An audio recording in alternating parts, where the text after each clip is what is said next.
Most founders of businesses don't understand how much their business is dependent on them until they decide to take, let's say, 2 weeks off. And all of a sudden, they start panicking because they know that if they leave for 2 weeks, everything around them is going to break. So they are so afraid to take a vacation. And I work with founders of SaaS companies over 5 million to 20 million.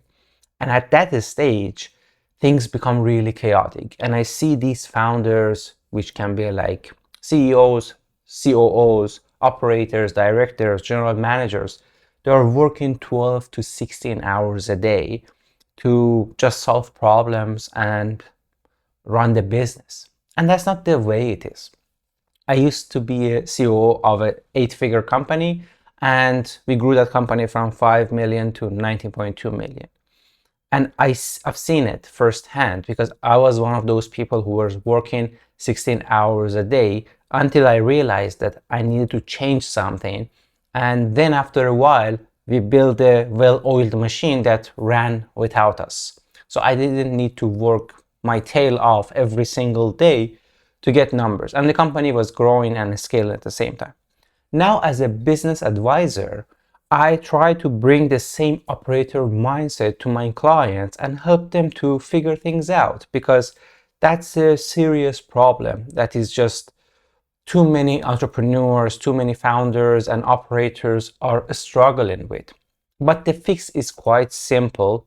A part of it is mindset, another part of it is just the skill or not knowing how to do things. But I can fix that for you and I can help you out.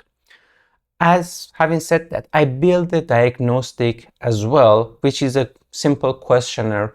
You can download it down below. And in this video, I'm gonna walk you through how you can basically move out of the way and build a system that runs without you so you can finally take 2 weeks vacation off. Let's begin. As usual, I go to my tablet, which is my whiteboard, and I'm going to walk you through the presentation and explain as we go. All right, so next stop is to go here. Why this is important? Because if you are at the center of every decision in your company, then you cannot scale the business. And at some point, if you decide to sell the business, nobody's willing to buy it from you because you are the center, you are the sales guy, you're the decision maker. If you're not there for a day or two, everything is going to fall apart. And that's very important. And as you can see here, owner dependent businesses sell for 30 to 50% less than those companies who have automations, processes, and systems in place, and everything is not dependent on the founder of the company. Your best people is going to leave you because everybody is looking for A players out there, and the recruitment process is very hard. As much as people want to hire great people, it's hard to find and recruit these amazing people and retain them. But if you have a chaotic environment that nobody is accountable for anything, nobody's responsible for anything, there is no clear decision-making lines, then these people don't feel comfortable. They stay with you for a while and then move on to the next opportunity and better company. And also, you don't have time off. You cannot work anywhere. So you need to spend some time for yourself. You need to spend some with your family, with your loved ones. Go on a vacation, work out, take care of yourself, because making money is not always everything. There are other things that are more important to many people. If you like to work 20 hours, 16 hours a day, you really enjoy it, that's your lifestyle, you don't need to watch this video, so you can skip it.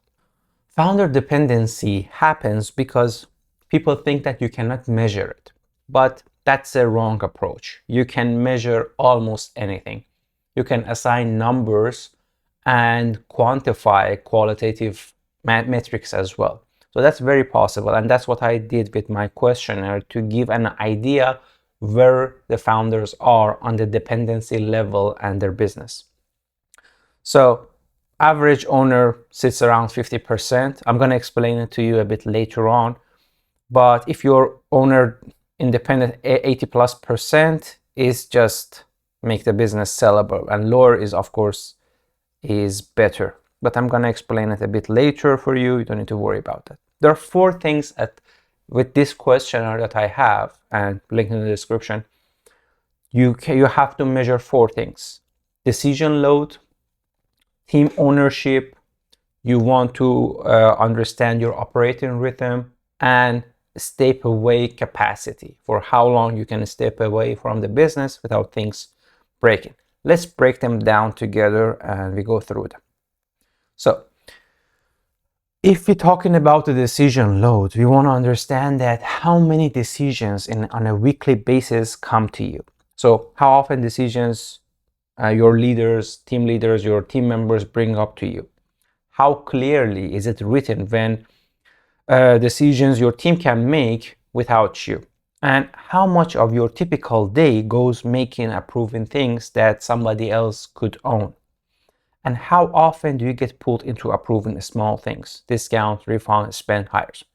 The thing is that as a COO, I was in that position. I was answering every question. Website is down, everybody came to me for answers.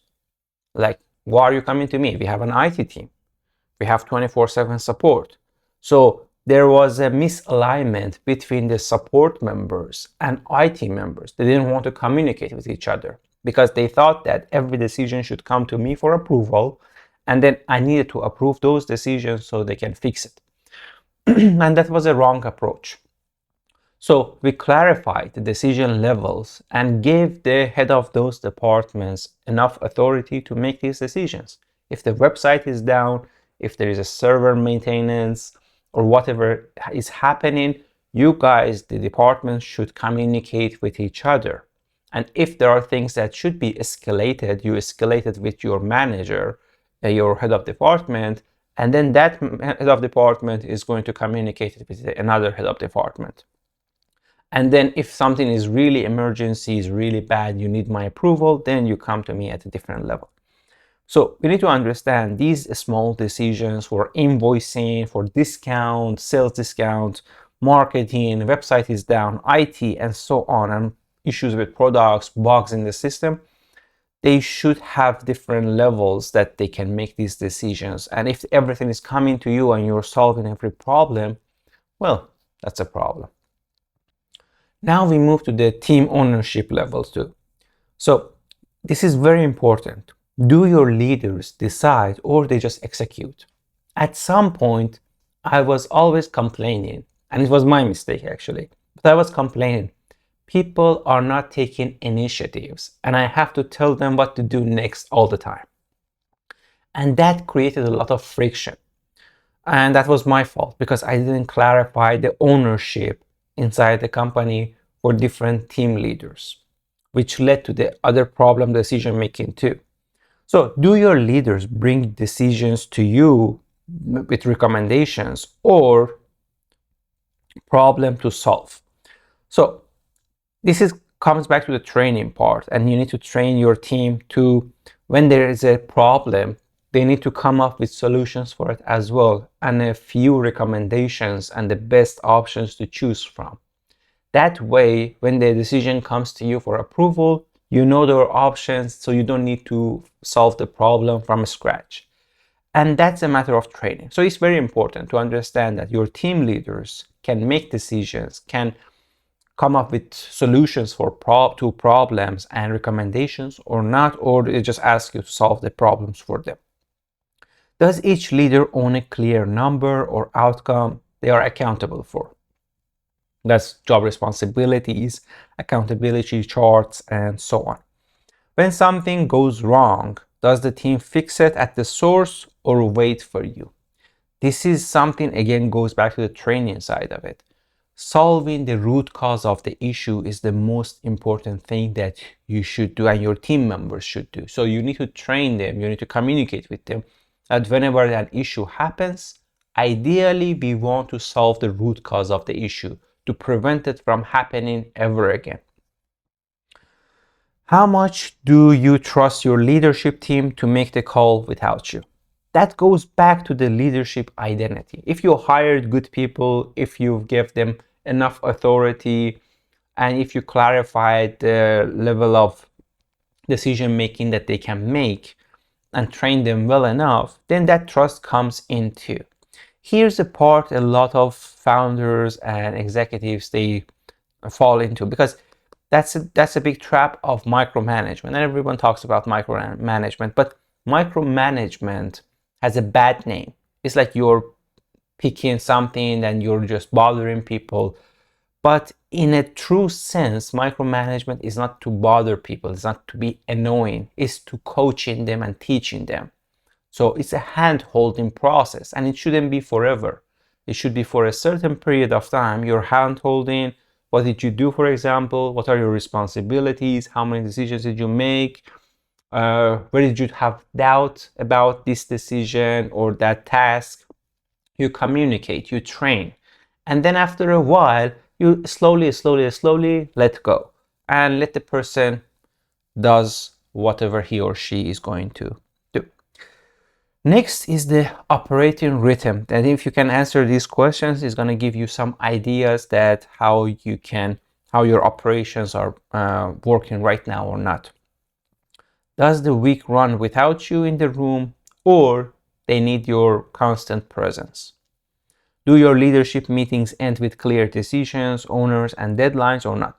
These are really important, because every weekly calls that you have or weekly meetings that you have with your team should talk about three main things. What did you guys do last week? What are the things that are got stuck, stalled, issues, problems, why they happened, and can we fix them or not? And what is the plan for this week? So we have a clear deadline as well. These are the clear tasks that we need to do by the end of this week or certain days. Owners are these people. You clarify everything, and then you just repeat the process. And it's gonna save you a lot of time, and of course, people know what to do exactly. Is there a weekly rhythm the team runs whether you're in the room or not? That should be given, that should be there. You can run 2 weekly meetings, one at the beginning of the week on Monday, another one on Friday evening to just review. Or you can do it once a week. It widely depends on how big your teams are, how good your rhythms are written, how you documented everything, and so on. But once or twice a week are really good. That's going to help you and build momentum. And one thing about these meetings is that it shouldn't be robotic. You are the leader, you are the founder, you are the executive, people look up to you. So you need to bring the energy to these Monday morning meetings. It's very important. If you come to the office and say, oh, I'm annoyed, I don't have time, I don't like everybody, I had a bad weekend, whatever happens, it's your problem. It's not other people's problem, because people pick up your energy. And if you behave like a jerk, then you're gonna spread that toxic behavior to other people around you. So it's your responsibility to be in the good mood, to be a leader, to invite everybody, bring up the energy, make them excited about the week, and so on. And at the end of the week, if you have the second meeting, thank them. If they failed, it's okay, guide them. If everything went well, thank them, invite them to go for a beer or something. These are part of the leadership process and operation process too, because slowly these things will gather up, piled up, and it's gonna get back to you, whether positively or negatively. How often do priorities drift or get argued from week to week? This is because of lack of clarity and accountability.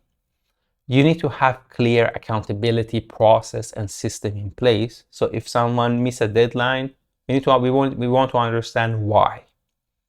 And we go and solve the root cause of the issue. If they miss it all the time, then there is another issue. You need to have serious conversations. You need to have clear process and for the accountability part of it. So people cannot make excuses, because sometimes Not everybody, but there are employees who are just going to be problematic. And having a clear accountability process is going to prevent a lot of hard conversations down the line. If you were out this week, how well would this week's priorities still move? And that's a question that only you can answer. Nobody can answer it for you. If it's running without you half the time, it still is good.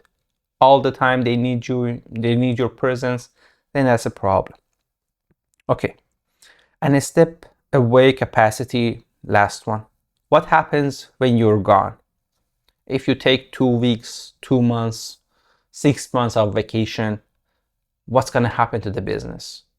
That's an important question. And ideally, you want to be out. You want your business run without you. Even you're not there for 3 months, you come and check in maybe a couple of times a week, check your messages. Nobody bothers you, and it's on purpose, right? Because everything is working properly. Nobody is bothering you, not just because they're hiding something. So if you went fully offline for a week, what would happen? I worked in sales. I worked as COO, and there is something over here because part of it is identity, part is mental. I'm a workaholic. I like to work. I like to be in control. But at some point I realized that I'm burned out. I'm working 12, 16 hours days and 7 days a week. And why am I doing all of this? I'm not enjoying my life. I'm not doing anything with my life. And everything is work, work, work. So that's part of it because I didn't want to let go. The work itself was my identity, right? So I didn't want to let go. That's one side of it. That's fixable. It can be coached. You can be coached, definitely. I can help you with that. But the other side is that you don't have those processes. And you know that if you step away, you really want to step away. You want to delegate. But if you step away, everything is going to just fall apart. And that's the process that we need to build so you can slowly move out from the business. How often does your time off get interrupted by quick questions or escalations? Lack of process, lack of systems, lack of training, all of those things, we discussed them. How much of how the business runs lives only in your head? If you are the knowledge base for your company, then that's one of the main issues. We need to get these knowledge out of your head and put them on paper or turn them into video or audio recordings so everyone can have access to them. We can categorize them, we can build these processes so everyone can use them. So you don't need to come to you for every simple question, right? And this is one of those things. Again, goes back, some part of it is identity part. You don't want to let go. You're afraid to lose control of your business. But if you want to have some freedom, that is something that you need to consider for sure. And how confident are you the business could keep growing if you step back from daily decisions? If you made a great process, it should work out for you. If not, then you shouldn't be that confident about the process as well. These are the 16 questions that you can go and fill out in the questionnaire, link in the description. It gives you a score, shows you where you are in your business and what you need to think through these 4 different categories. And then 2 last questions is that in the last 7 days, how many decisions came to you that your teams could handle? Exact number. Just put a exact or a rough number like 7, 10, 20, 50. That is going to clarify a lot of things for you. And what is the longest you've stepped fully away with no decision routed to you in the last 12 months? That's an important question too. So many founders, if you're watching this video, you're already, I'm pretty sure you didn't take a vacation for a long time. So you need to answer this question, and you want to step away slowly because you don't want to be the center of everything. You're not just building a business to get stuck and miserable in your own company. So once you answer all of these questions, there are 4 bands to them. If you get a score from 66 to 100, it means that my condolences. You are in the weeds and you are making every decision, and we need to help. We need to help you. We need to get you out of there. Reach out to me. I'm gonna help you. 46 to 65, you're still the bottleneck. You're better than in the weeds part, but you're still the bottleneck of the business. And you can build processes to help you out. 26 to 45, you're getting free. You have processes, you have systems in place, you're in a good, decent position. So that's a good one. Congratulations. And if you are 0 to 25%, your company runs without you. You don't need anybody's help, right? Congratulations. You're an amazing entrepreneur. You're an amazing manager and a leader. So kudos to you. All right, the fix. I'm going to give you this quick fix that you can just implement it immediately. The fix isn't working harder, so it's just to map certain decisions. Grab a piece of paper and map your decisions. And it's very, very simple. Let me just write it down here. So you want to have your list of decisions, right? You want to assign owners to them. Also, you want to give these owners authority, and you want to have guardrails as well. So you clarify your list of decisions, you give them owners, you give these owners authority, you give them also set some guide rails, so whenever things go wrong above the decision making authority and threshold, they come to you, ask for approval. If you know about RACI matrix, RACI is like this. So if you know about RACI matrix, just Google it. It's very simple. Project managers use it. It stands for responsible, accountable, consulted, and informed. So you can build a simple RACI matrix as well and put all of your decisions into a RACI matrix table. Ask ChatGPT, ask Cloud to do it for you once you have these decisions and owners and everything, and they create a authority. There are levels to the authorities and guardrails as well. Sometimes you need to create those levels. For example, discount level. If everybody comes to you right now and says like, client asks for 5% discount, this is something that your head of department can handle, your VP of sales. Or if you don't have head of departments, your senior sales manager. You can give them the responsibility, they can approve it, right? Up to, for example, 15%, they can approve without you. More than 15%, they need your approval. So, and you need to clarify that how many decisions, how often normally people ask for 20% discount, right? Or about 15% discount. So you want to understand that how many times should you expect that people come to you for approval as well. That could help you a lot. So the fix is simple. Map the decision, give each one a single owner, set guardrails when it comes back to you, and build weekly rhythm your team runs. You cannot implement this overnight. It takes some time. Slowly you need to build it with your team, give them authority, build your processes, and after a while you see that, okay, this is perfect. Everything is running without you. So next step, go test it, get your score, and see what's your score and how. If you need my help, you can always contact me, book a free call with me, no obligation. I don't do hard sales or anything like that. My program and people I work with, I just try to be very picky with them. But if I can help you for free, perfect. I give you some direction. If you want to work with me directly, one-on-one, then I have this program that I can walk you through for 12 weeks, and we try to get you out of the weeds of the business in 12 weeks. Well, thank you so much for watching this video. Give it a subscribe and like this video, and comment your score down below for me as well. I read every comment, and if I can answer any comments and help you out, I'm gonna do it for free too. Thank you. See you in the next one.